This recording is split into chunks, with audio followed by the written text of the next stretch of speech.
Hey everyone, welcome back to All About AI Tech. Today, we're diving into Apple's Vision Pro and why it turned out to be a $1.4 billion flop. But more importantly, what crucial lessons should tech companies learn from it? Stick around, you don't want to miss this. So, here's the scoop. Apple initially expected to sell around 800,000 units of their $3,500 Vision Pro VR headset. But guess what? They just have that projection to 400,000. That's a $1.4 billion smack in the face. Why such a massive drop? Well, it all boils down to being too product-oriented and not market-oriented enough. Let's break it down. When we talk about business orientation, it's like a guiding principle that determines a company's primary focus. For tech companies, this can often mean being too focused on their cool, new products rather than what the market actually wants or needs. For Apple and their Vision Pro, this meant creating an amazing product but one that, ultimately, nobody wanted to buy. Here's a fun fact. Market orientation is, by far, the most recommended approach for long-term success. Why? Because companies that thoroughly research their target market and understand customer needs are more likely to deliver products that people actually want to buy. Easy enough to understand, right? Interestingly, Apple isn't alone in this. Nearly every major tech giant has tried their hand at VR headsets or smart glasses, only to see their sales flop.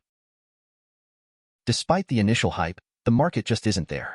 Even if the products are technically groundbreaking, if people don't want to buy them, it's a non-starter. Take it from Forbes. They hit the nail on the head when they said, Apple's Vision Pro is amazing, but nobody wants one. It's not an issue of quality, it's an issue of relevance. One of the core issues here, many people simply don't want to wear clunky, awkward gadgets on their faces. This is a reality that tech companies just can't ignore. It's crucial to understand consumer behavior and preferences before launching such niche products. Now, let's take a look at some of Apple's past successes. The iPhone, the iPod. These weren't just tech wonders, they filled a market need. Apple struck gold by focusing both on innovation and market demand, making their other products household staples. Imagine the contrasting outcomes. Since Tim Cook took the reins, Apple has seen greater emphasis on market orientation. Remember the iPhone 5C? It was specifically designed to target lower-income markets, breaking Apple's usual high-price product approach. That's smart, market thinking. Now, let's compare. Whether it's sales-oriented, competitor-oriented, or product-oriented, each approach has its pluses and minuses. But the market-oriented strategy remains a gold standard for long-term success. It's like the universal rulebook for making it big. When you look at the Vision Pro, it's clear that technical innovation alone isn't enough. Apple didn't thoroughly gauge whether consumers were ready to invest $3,500 in a VR headset.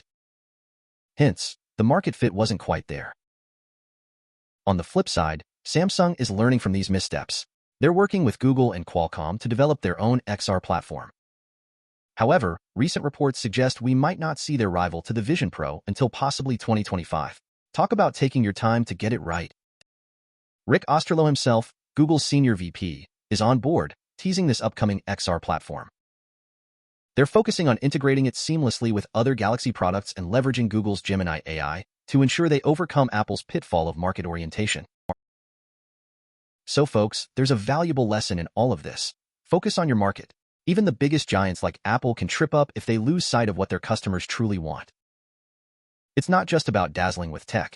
It's about providing solutions that genuinely resonate with people's lives. As always, I'm striving to bring you the highest quality insights right here on All About AI Tech. But it doesn't stop with just videos. I want to build an engaging community where we can share, learn, and grow together. Your input is invaluable, so let's keep the conversation going. If you found this video useful, smash that like button and hit subscribe. Ring the bell so you never miss out on these valuable lessons and insights. Share your thoughts in the comments. What do you think tech companies should do differently? Your feedback only makes this community stronger. Thank you so much for watching. Remember, it's all about understanding the market while pushing the boundaries of tech.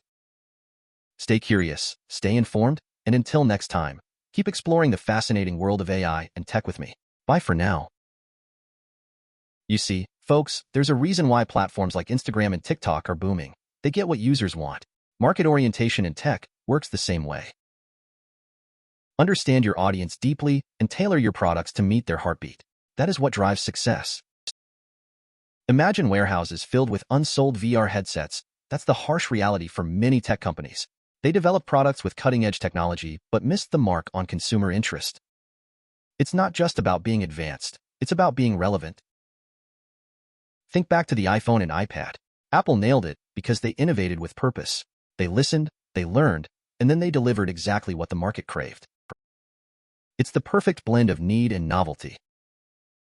To put it in perspective, a market-oriented approach is like preparing a meal that everyone loves, while a product-oriented strategy is more like cooking something you think is awesome but no one else wants to eat. The former ensures full bellies and happy diners, while the latter leaves you with a lot of leftovers. Sadly, many fancy VR headsets end up gathering dust because the average person doesn't feel they need them. Remember Google Glass?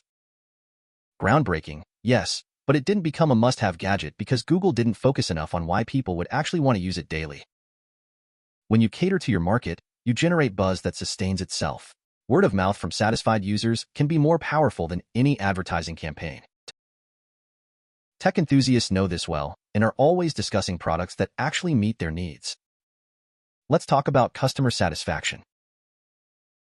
Think about the first iPhone users. They weren't just impressed. They were genuinely satisfied because the iPhone solved real issues in seamless, innovative ways. The product spoke for itself and met their needs perfectly. Visualize this: infographics showing massive sales growth tied to market-oriented strategies. When you align product development with what the market desires, you naturally attract more buyers, driving up both sales and brand loyalty. And it's not just about one-time sales. Market orientation builds long-term brand loyalty. Think about families where multiple generations use Apple products. That's loyalty fostered through continuous market alignment. Speaking of brand loyalty, let's not forget Samsung. They have a loyal base eagerly awaiting every new release. This kind of excitement only exists when you truly understand and deliver what the market wants. On that note, Samsung and Google are now hard at work developing their new XR platform. They're taking their time to ensure it strikes the right chord with the market, leveraging valuable lessons learned from Apple's Vision Pro experience. Rick Osterloh, Google's top exec, talked passionately about the upcoming XR platform. They're not just rushing to release something flashy, they're strategically planning to make sure their device integrates smoothly with existing Samsung ecosystems, aligning it closely with what users actually want. It's incredible to see such enthusiastic comments from you all, sharing your thoughts and experiences. This is what we're all about, creating a community where we can learn from each other. So keep those comments coming.